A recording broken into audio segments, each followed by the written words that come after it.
गुरुजी ने बेफिक्र कह दिया है, अब मुंह में रोटी आएगी तो खाएंगे, तो नहीं खाए मर जाओगे कुछ दिन के बाद, रोटी उटी नहीं आनी। गुरुजी पुराणों में शिव जी को कहीं परमात्मा बताया गया है, कहीं ब्रह्मा जी को बताया गया है, कहीं विष्णु जी को। ऐसे में भक्तों की दुविधा कैसे दूर हो? वो आत्मा को जानते हैं या नहीं? नहीं जानते तो पहले आत्मा को जानो, फिर परम आत्मा की बात करना। या ऐसे ही मन में कोई प्रश्न आ गया है? गुरुदेव, जब आसपास के नकारात्मक वातावरण से या खुद की गलतियों द्वारा हृदय दुखी हो जाए तब क्या करें? नकारात्मक शक्तियां तुम्हें खींचती हैं तो उनकी तरफ ध्यान दे करके पहले खुद पर ध्यान दो, तुम स्वयं नकारात्मक हो। आज की इस दिव्य सत्संगी श्रृंखला जिसका नाम है प्रश्न से प्रेरणा तक, आज हम सबको गुरुजी का परम सानिध्य प्राप्त हो रहा है और उनके श्रीमुख से हम अपने द्वारा लिखे गए प्रश्नों के उत्तर प्राप्त करेंगे। गुरुदेव, आज का प्रश्न है, मुकुंद जी हैं दरभंगा बिहार से। गुरुजी पुराणों में शिव जी को कहीं परमात्मा बताया गया है, कहीं ब्रह्मा जी को बताया गया है, कहीं विष्णु जी को। ऐसे में भक्तों की दुविधा कैसे दूर हो? कृष्णाय वासुदेवाय हरये परमात्मने प्रणतः क्लेशनाशाय गोविंदाय नमो नमः। मुकुंद, दरभंगा। परम आत्मा, मैं विश्वास करता हूँ कि तुम आत्मा अवश्य समझते होगे, क्योंकि तुम परमात्मा के विषय में पूछ रहे हो। वो आत्मा को जानते हैं या नहीं? नहीं जानते तो पहले आत्मा को जानो, फिर परम आत्मा की बात करना। या ऐसे ही मन में कोई प्रश्न आ गया है? एकमेव अद्वितीयम, ईश्वर एक था, एक है, एक ही रहेगा। पर उस ईश्वर का प्रकटीकरण अलग अलग रूपों में संभव है। इसलिए बहुत शंका और संदेह करने की आवश्यकता नहीं है। भगवान श्री कृष्ण हो, श्री राम हो, भोलेनाथ हो, इन सब को जानने से पहले आप थोड़ा और पढ़िए, समझिए। ईश्वर किसे कहते हैं? भगवान किसे कहते हैं? परमात्मा किसे कहते हैं? तुम्हारी दृष्टि में तो सब एक ही होंगे।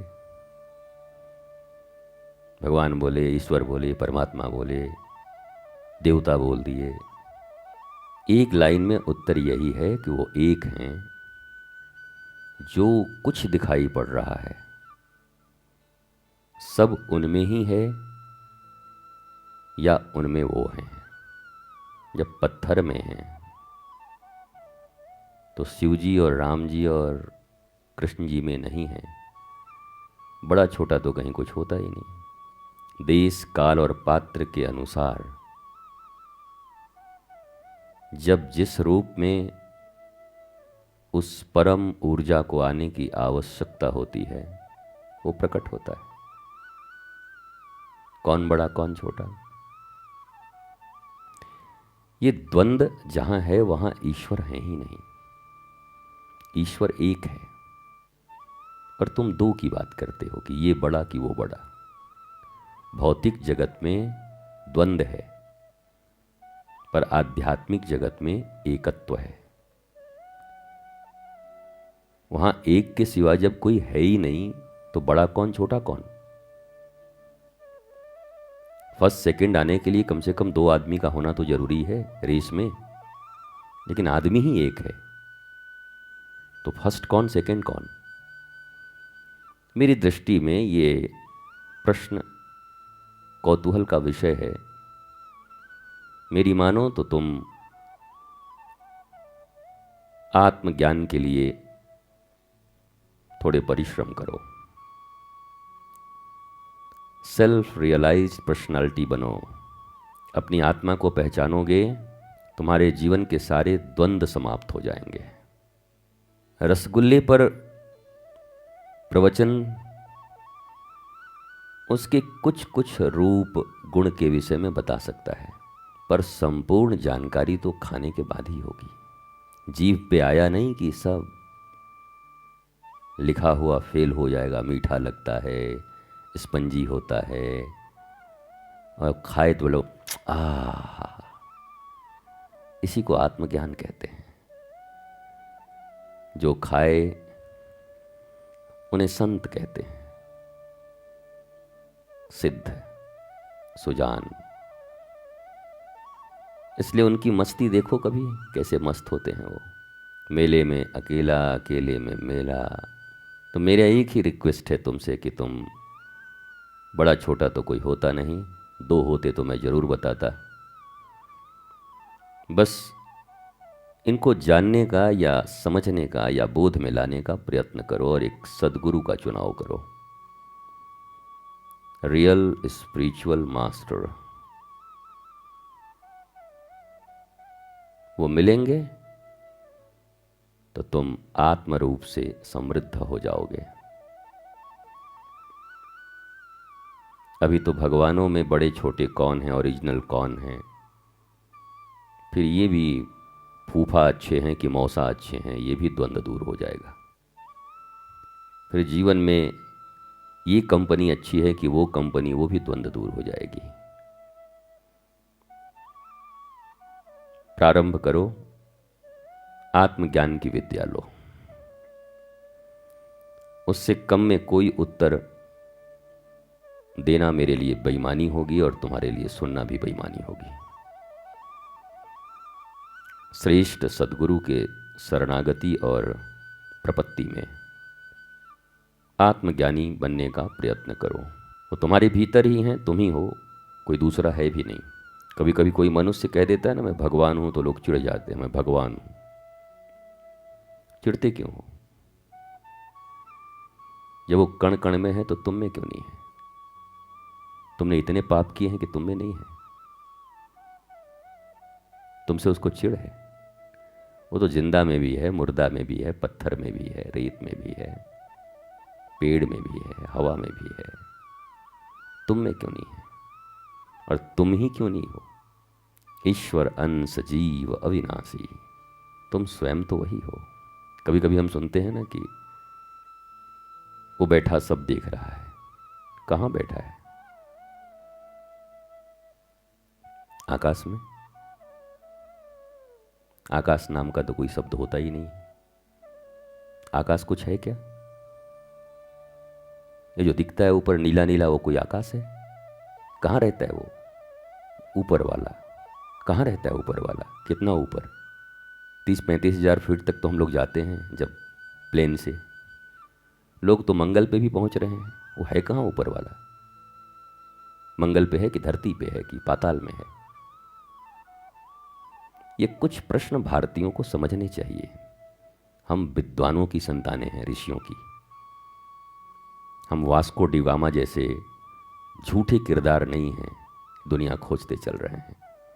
हमारी रगों में ऋषियों की खून है, जिनके विषय में कहा गया कि हस्तामलक ब्रह्म ज्ञान उनके पास होता है। जैसे हाथों में कोई आंवले का फल रख करके ऐसे देखता है, ऐसे ही भारतीय मनीषी और ऋषि इस पूरे ब्रह्मांड को हाथ में रखे हुए आंवले की तरह देखते हैं। इतना प्रत्यक्ष उनकी दृष्टि है। हम उनकी संतानें हैं। ऊपर वाले का अर्थ यह है कि अभी तुम नीचे हो। तुम्हारी सोच, तुम्हारी परिश्रम, तुम्हारी वृत्तियां, पर तुम में वो होने की पूरी संभावना है। चादर और जेर से खुद को ढके हुए हो अज्ञानता के, इसलिए तुम्हें लगता है कोई ऊपर वाला है। पर जिस दिन तुम्हारी चादर अज्ञानता की हटेगी, तो जैसे कबीर कहते हैं कि पहले मैं राम राम चिल्लाता था, आजकल राम जी कबीर कबीर कह रहे हैं। कबीर कहाँ गया? अब क्या वो अपमान कर रहे हैं राम का? कोई मानेगा? द्वैत समाप्त हुआ, अद्वैत आ गया। अब दो है ही नहीं।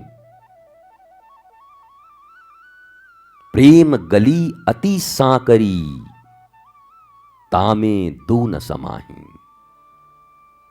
ये द्वैत से अद्वैत की यात्रा है। जब मैं था तब हरि नहीं। जब ये कोई कहता है कि कोई है, जब मैं था तब हरि नहीं, मैं है। अब हरि है, मैं नहीं। गंगा जी कहां तक हैं?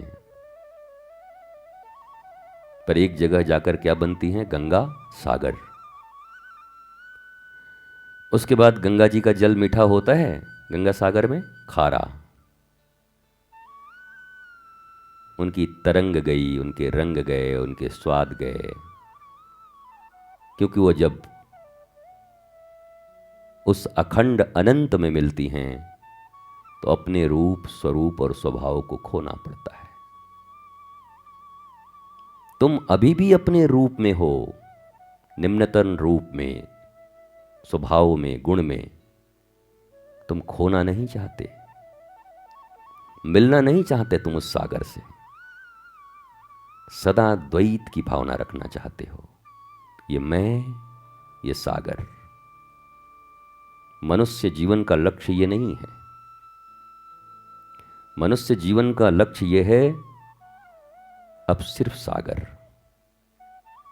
मैं गया। ये पूरी साधना इतनी है, इतने जो प्रवचन सुनते हो, पूजा करते हो, कर्मकांड करते हो, भजन करते हो, दर्शन करते हो, तीर्थ यात्रा जान, ये क्यों है पता है तुम्हें? ये सिर्फ इसलिए है कि तुम्हारा मैं खत्म हो जाए, और मैं खत्म होते ही वो वही है। फिर अपना भजन खुद ही करो, तुम तुम्हारा ही भजन करोगे। फिर कभी कभी परम ज्ञान की अवस्था में बैठे महापुरुषों को अज्ञानी लोग अहंकारी के रूप में देखते हैं। ये तो बड़ा अहंकारी, पर वो है ही नहीं। अहंकारी में भी तो मैं होना जरूरी है ना। मेरा कार, मेरा बंगला, मेरा पद, मेरी सैलरी, मेरा जीवन, मेरे मित्र, मेरा रूप, मेरा लावण्य, मेरा रंग, ये मैं है, तब तक हरि नहीं है। और हरि के बिना तुम्हारे दुखों का हरण करने वाला कोई माई का लाल इस पृथ्वी पर पैदा नहीं लिया। जब तुम्हारा मैं उस हरि में मिलेगा तो तुम्हारे दुखों का हरण हो जाएगा, मस्त हो जाओगे, मुक्त हो जाओगे, आनंदित आह्लादित गहरे सागर की तरह हो जाओगे। आध्यात्म तो यही है। बाकी साधारण भाषा में तो मैं बातचीत करते ही रहता हूँ। कभी कभी प्रश्न ऐसे आते हैं कि इन शब्दों के अलावा उसे प्रस्तुत करने का कोई और उपाय नहीं है। और आप भी अगर मधुशाला में आए हो तो कुछ तो जेब में कीमत लेके ही आए होगे, मुफ्त में तो मिलेगी नहीं। और कीमत वही है कि जितासना, जितश्वास, जितेंद्रिय, जितसंगा। श्वास को जीत के, संग को जीत के, इंद्रियों को जीत के अगर बैठे होगे तो समझ जाओगे। और इंद्रियां घोड़ों की तरह अगर दौड़ रही होंगी, बाहर गाड़ी है, कोई तोड़ तो नहीं देगा, ऑटो वाला मिलेगा कि नहीं, होटल कितने बजे तक पहुंचेंगे, बबली वहां बुला रही थी, बंटू से फोन पर बात नहीं हुआ, तब तो ये दरबार तुम्हारे लिए व्यर्थ है। यहां ऐसे भी बड़े गिने चुने लोग आते हैं, क्योंकि यहां दहिया पी गया सरर नहीं होता, यहां टरररररर। मोहन दहिया पी गए, माखन लेके भाग गए, यह भी है, पर यह प्राथमिक अवस्था है। और मैं सदा कहता हूं कि अगर तुम्हारा कोई बच्चा 22 साल तक पहली क्लास में ही पढ़ता रहे, बचपन स्कूल में, तो तुम्हें कितना दुख होगा, क्योंकि वो मंद बुद्धि है। बोला गुरुजी मंद बुद्धि रह गया, वो कुछ समझता ही नहीं। उम्र तो 22 साल हो गई पर समझ नहीं है, तो क्या है, मंद बुद्धि है, कुछ समझता नहीं। पहली क्लास में क ए फॉर एप्पल, उससे आगे बढ़ ही नहीं पा रहा है एप्पल से। तो तुम तो खुश हो जाओगे, हैं, देख रहे हैं मेरा बेटा है एकदम लगातार 22 साल से जमा हुआ है एक ही जगह पर, ना, खुश हो जाओगे ना। हाय हाय करोगे, पूरी दुनिया का चक्कर काट दोगे, जेब में जितना पैसा होगा लगा दोगे, कि इसे सेंस आ जाए, ये बोधवान हो जाए। तुम्हारी ये पूजाएं, तुम्हारी ये कर्मकांड, तुम्हारे ये चक्कर, तुम्हारी ये फेरियां, तुम्हारे मस्तक पर छपे ये निशान, इन सब का आवश्यकता है। पर जब तुम 1 वर्ष के हो तब, 2 साल के, 3 साल के हो तब तक, अर्थात प्रारंभिक, कुछ आगे भी तो बढ़ो। कि जन्म भी यहीं लिए थे और इसी को करते करते निकल जाओगे हाय हाय करते, फिर दूसरे जन्म में कुछ मिलेगा। तो ग्रेजुअली जैसे एक एक क्लास बच्चा बढ़ता जाता है और बच्चे को भी प्रसन्नता होती है, माता पिता भी, अब 10th में है, अब इंटर में आ गया, अब ग्रेजुएशन कर रहा है, अब तो वो यूपीएससी की तैयारी कर रहा है, अब तो उसमें आ गया, अब तो उसका पोस्टिंग हो गया, अब तो सचिव बनने जा रहा है।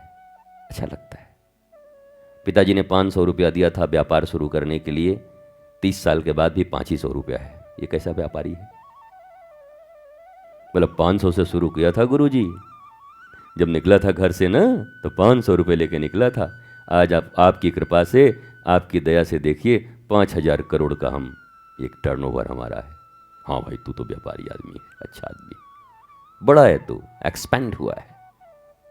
विराटता, विशालता, एक्सपेंशन, कंजर्वेटिव होना, संकुचित होना, संकीर्ण होना। हमारे गुरु हमसे कहते हैं कि इस दुनिया का सबसे बड़ा पाप है संकीर्ण होना, मीन माइंडेड। और इस दुनिया का सबसे बड़ा पुण्य है विशाल और विराट होना। सब में वही, उसी का दर्शन होना। यहां अपना पराया कोई नहीं, मां सब पे है उपकार तेरा, मेरे देश की धरती। सुना है ना? हाँ। जब सब अपने लगने लगे,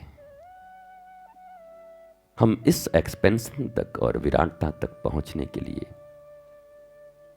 धर्म, आध्यात्म, गुरु, इन सबको चुनते हैं।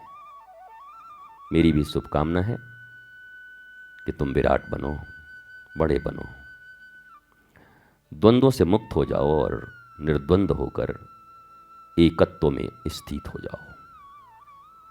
ये राम बड़े कि कृष्ण बड़े कि भोलेनाथ बड़े कि देवी बड़ी कि दुर्गा बड़ी कि काली बड़ी कि शीतला बड़ी, ये कहां चक्कर में फंसे हो? तुम कितने बड़े हो? कुछ अपनी बड़ाई भी देख लो।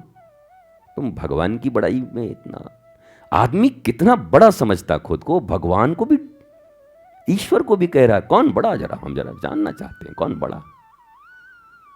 बस ये जानने वाले और या भेदभाव करने वाले छोटे हैं, इतना मैं जरूर जानता हूं। अभी तुमको बड़ा होना है, तुम्हारे ज्ञान को और बड़ा होना चाहिए भी, तुम्हें एक्सपेंड होना चाहिए। और तुम्हें गुरु के चरणों में पूर्ण प्रीति रखते हुए अपनी आत्मा के रूप में उन्हें स्वीकार कर लेना चाहिए कि मेरी आत्मा मेरे गुरु ही हैं, उनकी वाणी ही मेरे जीवन का आधार है। वही नक्शा है मेरे पास, जीपीएस, जो मुझे सही जगह तक पहुंचा देंगे। उनकी वाणी, उनके आचरण तुम्हें शीघ्र ही आत्मज्ञान की तरफ बढ़ने के उचित अवसर प्राप्त हों और तुम एक दिन आत्मज्ञानी होकर अपने इस प्रश्न को जब कभी याद आए तो मुस्कुराओगे कि जब मैं छोटा बच्चा था बड़ी शरारत करता था, चोरी मेरी पकड़ी जाती, रोशनी होता बजाज। दूरदर्शन के ज़माने के जो लोग होंगे उनको याद होगा, मैं तो उसी ज़माने का हूँ। एक बड़ी अच्छी ऐड आया करती थी दूरदर्शन पर बजाज बल्ब की। जब मैं छोटा बच्चा था बड़ी शरारत करता था, मेरी चोरी पकड़ी जाती, रोशनी होता बजाज, बजाज बल्ब्स और सेफिल्स। तो तुम्हें भी याद आएगा कि जब तुम बच्चे थे तो पूछ रहे थे कि राम जी बड़े कि शिव जी बड़े, शिव जी बड़े कि रुद्र बड़े, हनुमान जी बड़े कि वो वाले बड़े। तब तुम्हें फिर आनंद आएगा, मौज धारा बनकर बहोगे। गुरुदेव, जब आसपास के नकारात्मक वातावरण से या खुद की गलतियों द्वारा हृदय दुखी हो जाए तब क्या करें? हमने बचपन से सुना है कि पैसे पैसे को खींचता है, कहते हैं ना, पैसे पैसे को खींचता है बेटा। फिर कहते हैं अपने अपने की तरफ जाता है बेटा। नकारात्मक शक्तियां तुम्हें खींचती हैं तो उनकी तरफ ध्यान दे करके पहले खुद पर ध्यान दो। तुम स्वयं नकारात्मक हो और तुम उस नकारात्मकता को कैसे दूर करोगे, बस उसके लिए अपने गुरु से पूछो कि मेरा जीवनचर्या कैसा होना चाहिए। दुनिया की नकारात्मकता के कारण तुम नकारात्मक हो, ये तो तुमने अपने आप को प्रोटेक्ट कर लिया कि मैं तो अच्छा था जी, महान था, लेकिन अब क्या ही करूं, ये वातावरण ने मुझे खराब कर दिया। क्या जी क्यों दुबले क्यों शहर के अंदेशे से।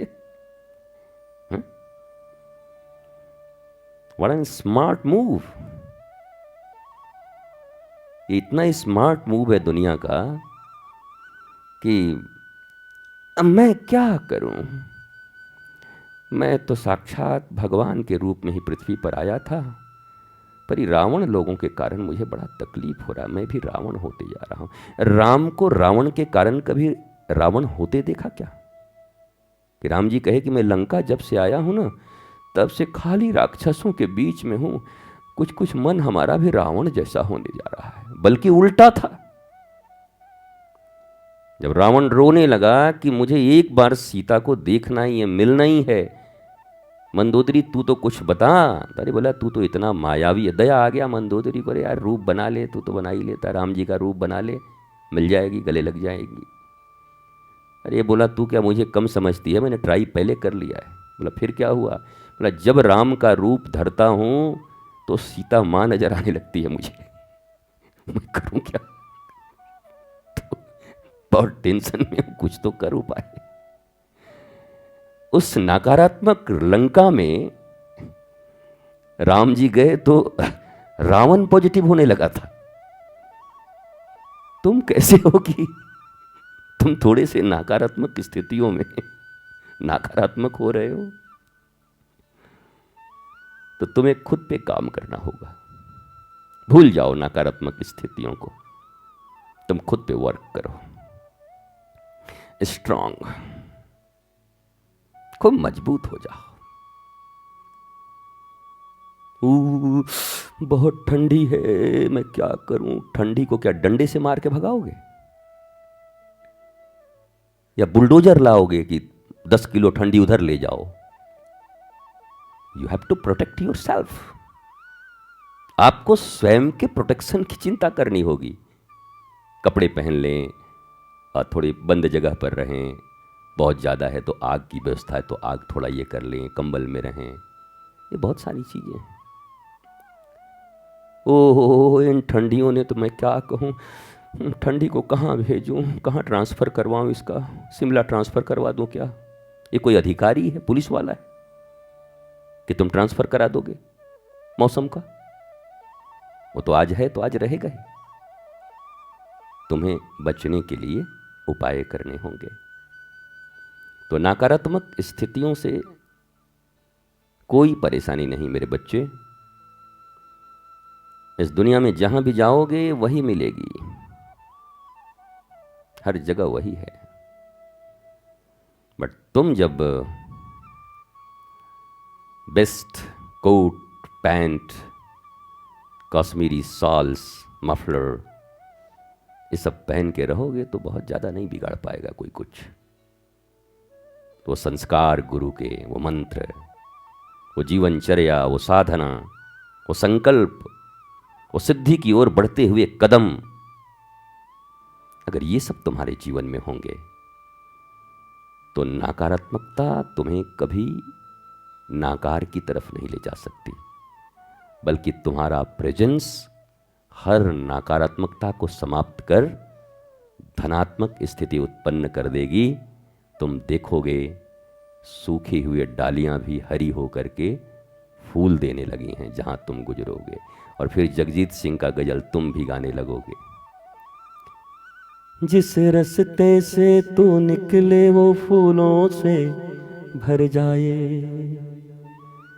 तेरे पैर की कोमल आहट सोते भाग्य जगाए। एक तू ही धनवान है गोरी।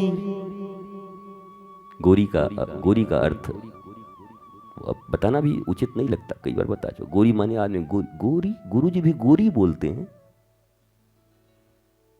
What do you mean by गोरी?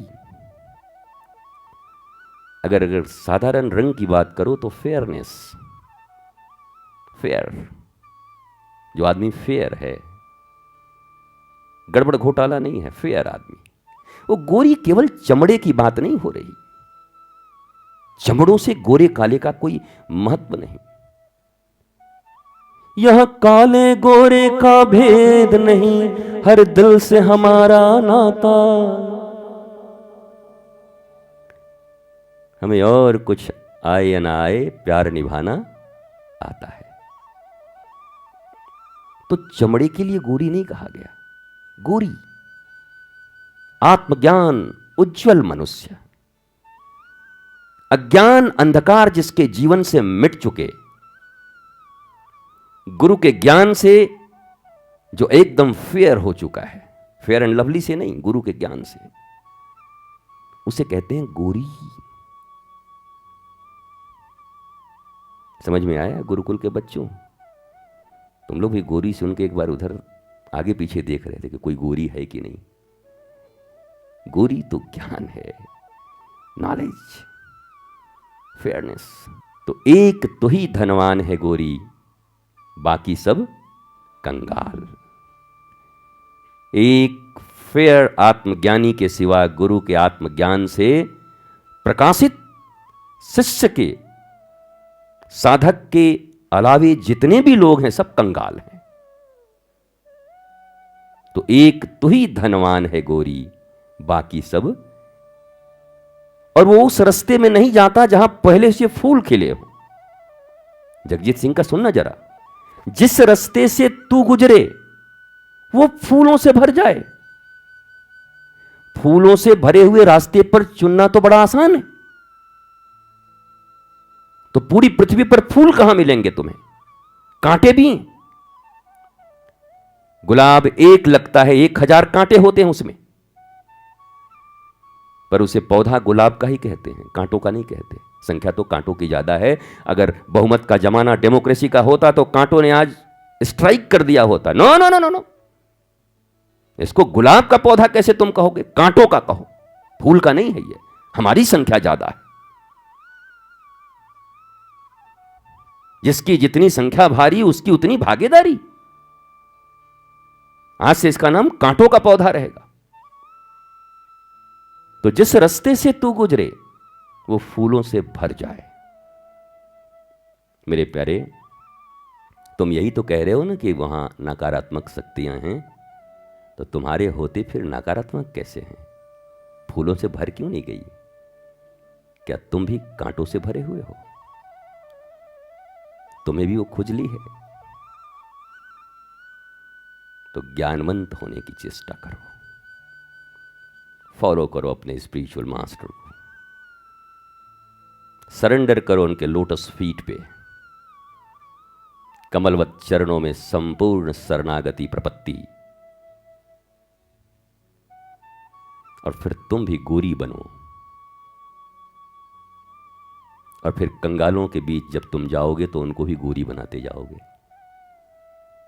खुद गोरी बन के बैठ मत जाना, कंगालों के बीच जाना और उन्हें गोरी बनाते रहना। हर संत का यही जीवन है। संत तो मुक्त हो गया होता है, भगवत प्राप्त है, उसे फिर समाज में आने की क्या आवश्यकता है? उसे फिर गली गली, नगर नगर, डगर डगर क्यों दौड़ता है वो? क्योंकि वो गोरी है। और गोरी जहां जहां जाएंगे ना तो फूल खिलते जाएंगे। और सोते भाग्य, जिनके जिनके भाग्य सोए हुए हैं, वो खुद से जगते जाएंगे। उत्तिष्ठत जागृत प्राप्य वरान्य निबोधता। बस यही भावना है। निराश मत रहो।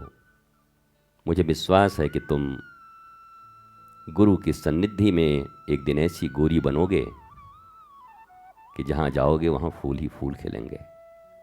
फिर यह शिकायत न होगी, बल्कि तुम आह्लादित होगे। स्वस्थ रहिए, मस्त रहिए, व्यस्त रहिए। खाली रहिएगा तो शैतान का दिमाग ज़्यादा काम करेगा। इसलिए मैं कहता हूँ थोड़े व्यस्त भी रहा करिए और साथ में जबरदस्त रहिए। आफ्टर ऑल इतना सोचा करिए कि होई हैं वही जो राम रचि राखा, तो को करे तर्क बढ़ा वही शाखा। इस शरणागति के साथ अपने जीवन में बेफिक्र रहा करें, बेफिक्र से आगे बढ़ें। बेफिक्र का अर्थ आलसी नहीं होता है। हाँ, बेफिक्र कह देंगे कितने लोग आलसी हो जाएंगे। गुरुजी ने बेफिक्र कह दिया है, अब मुंह में रोटी आएगी तो खाएंगे, तो नहीं खाए मर जाओगे कुछ दिन के बाद, रोटी वोटी नहीं आनी बेफिक्री का अर्थ है कर्मण्येवाधिकारस्तु मा फलेषु कदाचन। हम सत्कर्म करेंगे पर हम फल की चिंता नहीं करते, क्योंकि मुझसे अच्छा वो जानता है कि मेरे लिए फल क्या होगा। गोद में पल रहे बालक से अच्छा उसकी मां जानती है कि मेरे बच्चे के लिए अभी क्या जरूरी है। तो यही अर्थ है इसका कि कर्म करो और फल की चिंता मत करो, क्योंकि मेरी मां है, वही परमात्मा ज्ञान मेरे गुरु मेरी मां हैं, चिंता वो करेंगे। हाँ, पर रोना वोना मत छोड़ देना। न रोगे तो मम्मी भी किट्टी पार्टी में रहेगी आजकल। रोने से फिर उसको याद आता, अरे रे रे लगता है दूध का टाइम हो गया, अरे रे रे लग रहा वो भीग गया क्या, ऐसा करके। नहीं तो बेचारी मम्मी भी आजकल थोड़ी बिजी हो जाएगी, तो बच्चे को ही रोना तो पड़ेगा, सायरन तो देने पड़ेंगे चाहे जितने भी छोटे हो। तो आप भी कर्म का सायरन देते रहो गुरु के अनुसार, सब कुछ पॉजिटिव होगा। तुम जहां जाओगे वहां पॉजिटिव होगा। बस यही याद रखना आज के बाद, मुझे पॉजिटिव जगह पे नहीं जाना, मुझे इतना पॉजिटिव गोरी होना है कि मैं जिधर से निकलूं उधर फूल खिलेगा, उधर लोग पॉजिटिव होंगे, उतनी पॉजिटिविटी होगी। यही श्रेष्ठ शिष्यता और मनुष्यता है। गुरु वचनों को रखना संभाल के, एक एक वचन में गहरा राज है। जिसने जानी है महिमा गुरु की, उसका डूबा कभी ना जहाज है। दीप जले और अंधेरा मिटे ना,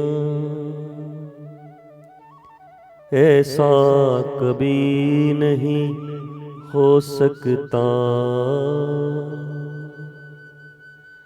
ज्ञान सुने और विवेक न जागे, ऐसा कभी नहीं हो सकता। जिनकी रोशनी से रोशन जहान है, मेरे गुरुवर ही मेरे प्राण हैं। जिसने जानी है महिमा गुरु की, उसका डूबा डूबा डूबा कभी ना जहाज है। गुरु परिपूर्ण समर्पित तू हो जा, धोखा कभी नहीं खा सकता। लक्ष्मण रेखा गुरु आज्ञा की हो तो वो रावण कभी नहीं आ सकता। अब तो होता ये हर पल आभास है, मेरे गुरुवर सदा ही मेरे साथ हैं। हो जिसने जानी है महिमा गुरु की, उसका डूबा डूबा डूबा डूबा डूबा कभी ना जहाज है। और अंतिम लाइन है, ठोकर लगे और सद्गुरु ना संभाले, ऐसा कभी नहीं हो सकता। जब हम पुकारे और वो न आए, ऐसा कभी नहीं हो सकता। उनके हाथों में सौंप दे हाथ तू, वो तो अंग संग तेरे साथ हैं। हो जिसने जानी है महिमा गुरु की, उसका डूबा डूबा डूबा कभी न जहाज है। गुरु वचनों को रखना संभाल के, एक एक वचन में गहरा राज है। हो जिसने जानी है महिमा गुरु की, उसका डूबा कभी न जहाज है। बिन गुरु ज्ञान कहाँ से पाऊं,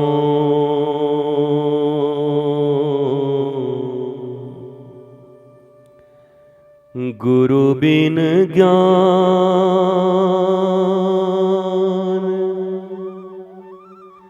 कहाँ से पाऊं, कहाँ से पाऊं। बिन गुरु ज्ञान कहाँ से पाऊं। दीजो दान मेरे गुरुवर,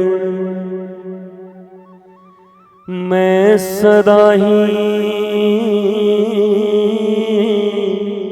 तेरो गुण गाऊं।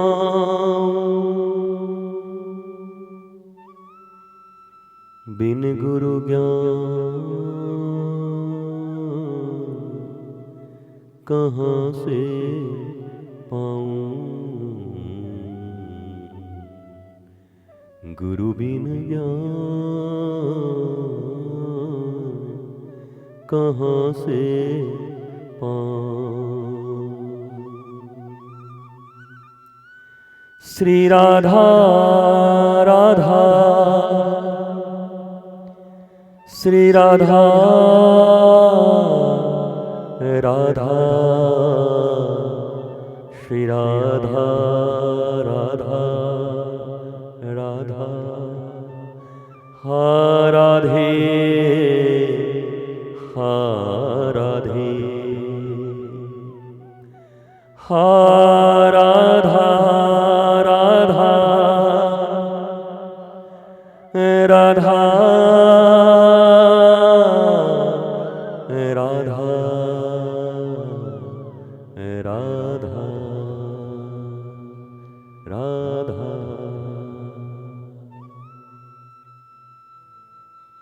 रंग महल के 10 दरवाजे,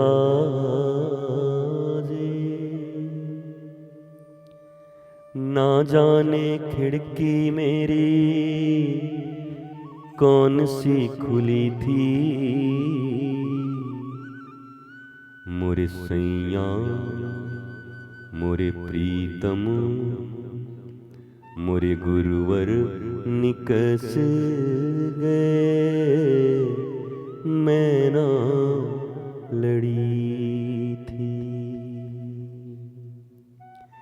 सर को झुकाए मैं तो द्वारे पड़ी थी, मोरे प्रीतम निकस गए, मैं ना लड़ी थी। ऐसी दुल्हन से मैं तो कंवारी भली थी, मोरे प्रीतम निकस गए, मैं ना लड़ी थी।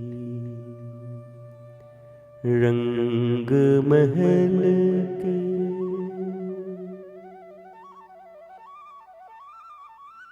ये रंग महल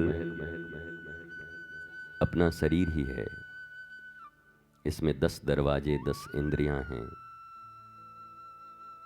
और इन दरवाजों पर अगर गुरु की आज्ञा, सत्संग और विवेक न रहा तो न जाने खिड़की कौन सी मेरी खुली थी। मेरे गुरुवर निकस गए और मैं ना लड़ी थी। सर को झुकाए मैं तो तेरे द्वारे पड़ी थी। सर झुकाना ही सब कुछ नहीं होता। सर को झुकाए मैं तो तेरे द्वारे पड़ी थी, पर सैया निकस गए मैं ना लड़ी थी। वो कब निकल गए मुझे पता ही नहीं चला, और वो इसलिए नहीं चला क्योंकि इन 10 खिड़कियों में तुम्हारी कोई खिड़की खुली थी। खिड़की खुली होनी बुरी बात नहीं है, पर पहरेदार तो ठीक हो। पहरेदार अगर कुमति है, कुसंग है, तो उसी खिड़की से गुरु निकल जाएंगे, गोविंद निकल जाएंगे। पर पहरेदार अगर सुमति है, सत्संग है, गुरु की वाणी है, तो उस खिड़की से निकलेगा कोई नहीं, बल्कि ठाकुर जी होंगे तो राधा रानी और चली आएंगी पीछे से कि अरे ठाकुर कहाँ गया। फिर हृदय में उन्हीं का वास होगा। नारायण होंगे तो लक्ष्मी भागी चली आएगी, अरे मेरे नारायण कहाँ गए। खिड़की खुली हो बुरी बात नहीं है, पर खिड़की पे पहरेदार हो ऐसा जिसको पता हो कि किसे आने देना है और किसे नहीं आने देना है, किसे बाहर जाने देना है और किसे नहीं जाने देना है। पहरेदार का काम यही है। तेरी गठरी में लागा चोर मुसाफिर जाग जरा। सबकी गठरी में चोर लगे हैं, पर मुसाफिर जगा रहेगा तो चोर भागा रहेगा, और मुसाफिर सोया तो चोर लेके भागेगा, फिर बचेगा नहीं कुछ। शुभकामना वृक्ष पे जलाई गई दीपक आपके जीवन में आपके दुखों, कष्टों और दारिद्र्य को मिटाएगी, ये मुझे पूर्ण विश्वास है। और यहाँ जो ज्ञान प्रदीप गुरु के मुख से प्रवाहित हुई और ये दीप जलाई गई तुम्हारे हृदय में, ये तुम्हारे अज्ञान, अंधकार, संकीर्ण मानसिकता इन्हें दूर करेगी, तुम्हें विराट बनाएगी, और तुम आनंदित, आह्लादित होगे, प्रसन्न होगे। नमन, वंदन, प्रणाम, फिर मिलेंगे।